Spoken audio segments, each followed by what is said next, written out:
welcome to today's video. So today's video is going to be a drive with me style, just having an honest chat about kind of where I'm at in life, where my husband and I are at in life, and what we're honestly thinking and feeling with thoughts on the next year and the next couple years of where we're at.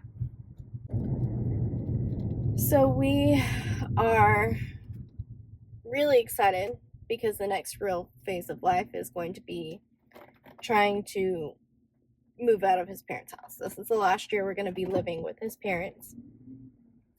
And we're really excited about that, both of us. I've been ready to move out for quite a while, but he is finally reaching the end of his line with it. And so we're both very excited to be moving out, moving on, getting our own place, our own space. We can customize it the way we want,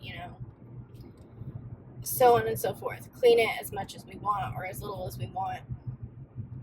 We're excited, but we also feel the flip side, which is fear. We are a little bit scared because moving out means being more responsible for all the bills and all the expenses, and if we own a home, we can't really do much to avoid those expenses. If we're renting, we can always rent until we can't and then move into his parents. Well, ideally next to would be my dad's house if we were to ever move anywhere else again and not be in our own place. But the idea holds that regardless, there's more money being spent. We're going to have to really budget and save to be able to own a home, or at least rent a home by the end of this year. So that's a thought there.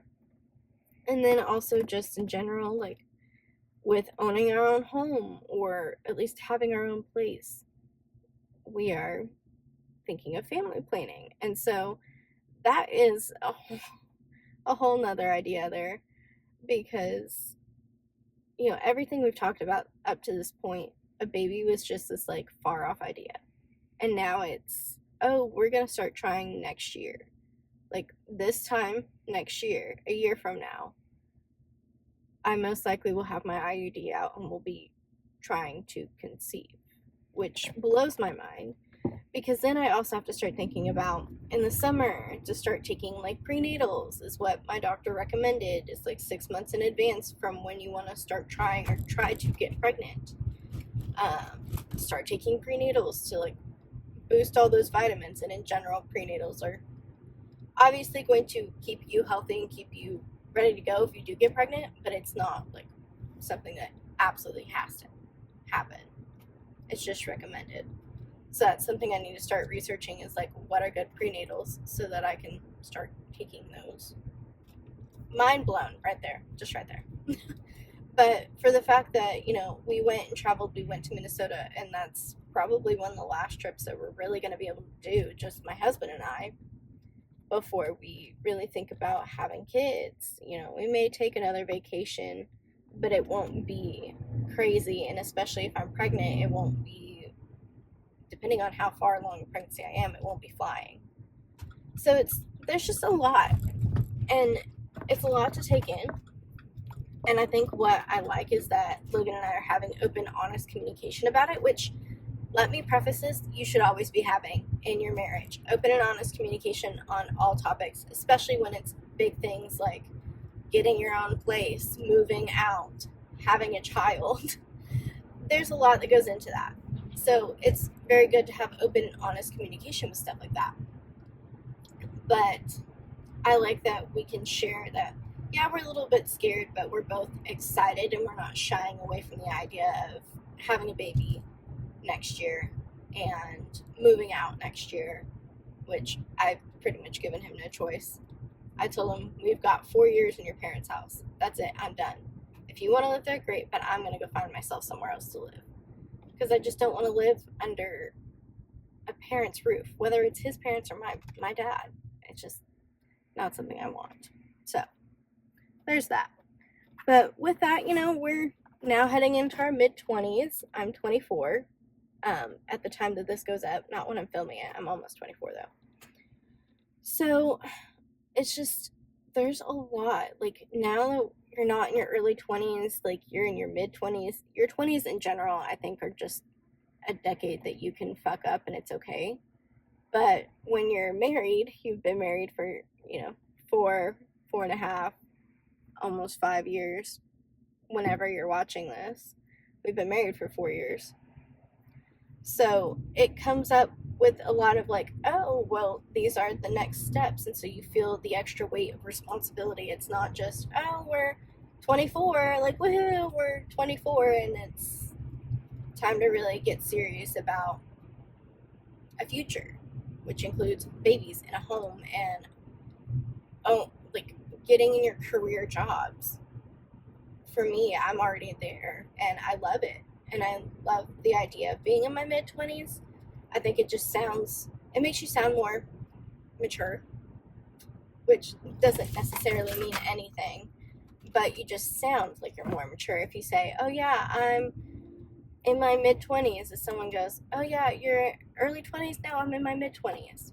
If you say 24, I think that also sounds a little bit more mature than 23, which sounds so stupid when I'm saying that, but like, you're that much closer to 25 where they say your brain is fully developed and whatever. And I think once you get closer to that age, it's just, you sit there and you look at it and you're like, okay, well, that makes more sense now. All of it makes more sense. You sound more of an adult. People trust you a little bit more than if you were like 20 or 21, 22. So there's that. But I think we're both excited to be growing up together, growing through these different phases in life, as he's still in college and will be for the next couple years, or at least another year or more. But getting to be the one to be supporting him, in the sense, he's still working, he still works full time. I work full time, I just make more money because I've got the degrees to back the more money, of which he doesn't yet, and that's okay. And then, like, ideas of where do I want to go in my career, that's a mind-boggling thing to me, to be able to sit down and be like, okay, I want to do this as my job, I like this as my job, I'm in the entry-level position for my job, and with time I can move to any other department realistically in the HR field, like in my company. So I can move up the ladder and go up to HR business partner from where I'm at. I can move laterally and go to a different department. There's payroll, there's benefits. Honestly, really any other department. I could even move over to be a recruiter, but I don't want to do that because I don't think recruiters make as much. I don't know. Honestly, don't know. I know it depends on each company or whatever, but those ideas, like, everything is just so new. It's like shiny and new and kind of scary. So if you're also heading towards your mid 20s, or even if you're older and you're just now kind of starting the same phase of life I'm in, you're married, you're moving and getting your own place, you're thinking about family planning, all those different ideas, I hope that you gather something from this video and know that it's okay to be scared, but it's also okay to be excited. And you're not wishing away this part of your life in the limbo of, we're planning for this, but we don't have it yet. It's not wishing it away. It's just being excited for your future and for what your future can hold for you and your spouse, or you and your family, if you've already got kids, or just you. It's all very new, very exciting, scary. So this is just kind of one of those videos that I'm expressing my thoughts and feelings and hoping that somebody watches this and understands. But all in all, I hope you enjoyed this video. Just know that no matter what age you are, it's okay to go through life changes and be excited, scared, happy, sad. You're allowed to feel all your feelings about it, but just know that you can't stop progress. You can't stop life from moving on. So you can be scared, you can be anxious, you can be sad about it, but it's still going to happen. It's not going to just magically stop. And you can't rewind time, so be happy with where you're at in life Keep your goals in mind and keep pushing forward to the next phase of life. But don't wish it away. Keep your excitement, but be happy in the now. As long as you're happy in the now and you're working towards a goal in the future, you're living the golden life right there. So, I hope you enjoyed. I will see y'all in the next video. Bye guys. Thanks.